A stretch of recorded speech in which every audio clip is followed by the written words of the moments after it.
우리 그리스도인들은 하나님의 사랑을 받은 자들입니다. 하나님의 사랑이 없이는 살 수 없는 것이죠. 그래서 특별히 우리 그리스도인들이 다 부름받은 자들인데, 바로 수고하고 무거운 짐진 자라 다 내게로 오라, 이렇게 주님이 부르셨어요. 그 부르심에 응한 자들이 크리스찬이라고 볼 수 있는 거죠. 그런 부르심을 받은 자들은 다 하나님의 사랑을 받은 자들, 얻은 자들이라고 이렇게 표현하고 있습니다. 바로 유다서 1장 1절에 보게 되면, 유다는 부르심을 받은 자라고 했는데, 이 부르심 받은 자 곧 하나님의 아버지 안에서 사랑을 얻고 이렇게 표현하거든요. 부르심 받은 자는 하나님 안에서 사랑을 얻은 자라는 것입니다. 우리가 주님의 부르심을 받고, 물론 그 부르심을 받고 응하지 않으며 그걸 거절하게 되면 그 사랑을 받을 수 없겠지만, 수고하고 무거운 짐진 자들아 다 내게로 오라 하고 주님이 부르셨을 때 그 부르심에 응해서 예, 가겠습니다 하고 주님과 함께 멍에를 메고 주 안에서 쉼을 얻은 자들은 이와 같이 다 하나님의 사랑을 얻은 자라는 것입니다.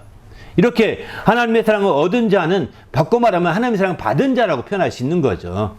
이렇게 우리 모두가 크리스찬이라고 한다면 부름받은 자요, 하나님의 사랑을 받은 자라고 이렇게 말할 수 있는 거죠. 우리도 주님 안에서 이렇게 하나님의 사랑을 받고 확실한 성도가 되시기를 예수님의 이름으로 축원합니다. 할렐루야.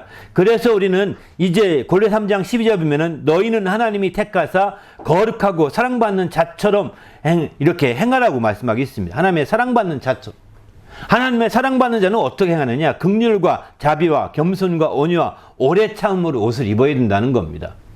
하나님의 사랑받은 자가 정말 우리가 그저 이런 긍휼이 없이, 또 자비가 없이, 겸손이 없이, 온유가 없이, 오래 참음이 없이 그냥 왈가락스럽게 산다면 하나님의 사랑이 어디 있느냐는 거죠.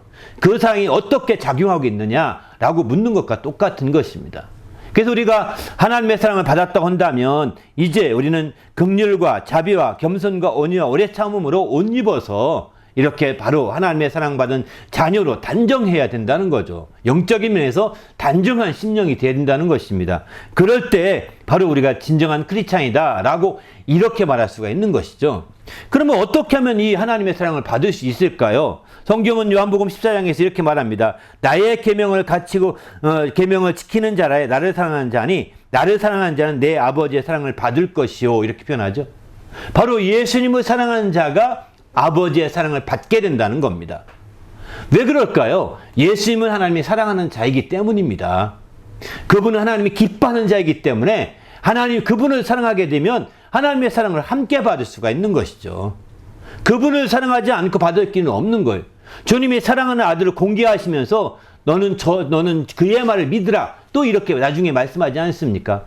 저는 내 사랑하는 자, 내 기뻐하는 자라고 말씀하시면서 너는 그의 말을 믿으라고 마태복음 17장에서는 이렇게까지 말씀하시거든요. 이런 점에서 본다면 바로 정말 그의 말, 그를 믿고 그를 따르고 그를 사랑하는 것이 아버지의 사랑하는 지름길인 것이죠. 예수님은 또 이렇게도 말씀합니다. 23절에 요한복음 14장 23절에 보면은 사람이 나를 사랑하면 내 말을 지키리니 내 아버지께서 그를 사랑하실 것이요, 이렇게 말합니다. 내 말을 지키라, 하늘에서도 저의 말을 들으라, 이렇게 말씀하기도 했지만 예수님도 직접 말씀하십니다. 내 말을 지키리니 내가 아버지께 사랑받게 된다라고 이렇게 표현하고 있는 것이죠. 그래서 우리는 예수님의 말씀을 믿고 또 예수님을 사랑하고 예수님의 계명을 지키는 자, 이런 자들이 하나님의 사랑을 받을 수 있는 지름길임을 우리에게 가르쳐주고 있는 거죠. 그런 거 빼놓고 우리가 인간적인 아무리 수단과 방법을 총동원해도 한계가 있다는 것입니다. 인간과 보통 일반적인 종교에서는 인간적인 수단과 방법을 총동원하라고 말하거든요. 그래서 정성을 들여라, 공로를 쌓아라, 공덕을 쌓아라, 이런 대단한 이런 말을 하죠. 그렇게 해서 받는 것이 아닙니다.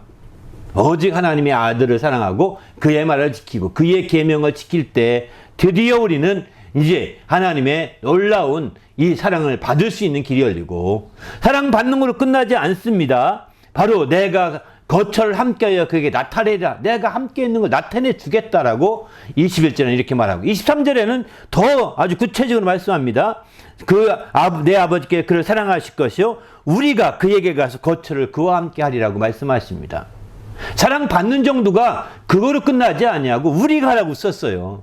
여기서 우리는 누구냐면 아버지와 아들을 이렇게 말하는 겁니다. 복수로 말하고 있는 거거든요. 앞에서는 내가 바로 예수님이 자기 자신을 내가 그들과 함께 나타내리라 말씀하셨는데, 이 뒤에 23절에서는 우리가 그에게 가서 거처를 그와 함께 하리라고 이렇게 말씀하고 있거든요. 그만큼 우리는 주님 안에서 이제 주님의 사랑받는 것이 막연하게 공중에 붕 뜨듯한 사랑이 아니라는 겁니다. 막연한 사랑이 아니라 주님이 함께 하심을 실제로 경험하게 된다고 하는 것을 나타내주고 있는 것이죠. 그래서 우리도 이제 주의 사랑을 막연한 추상적인 사랑으로 끝나지 마시고 이제 주님이 함께 하심으로 말미암아 바로 정말 주님의 참된 사랑을 경험하고 체험하는 성도가 되시기를 예수님의 이름으로 축원합니다. 할렐루야.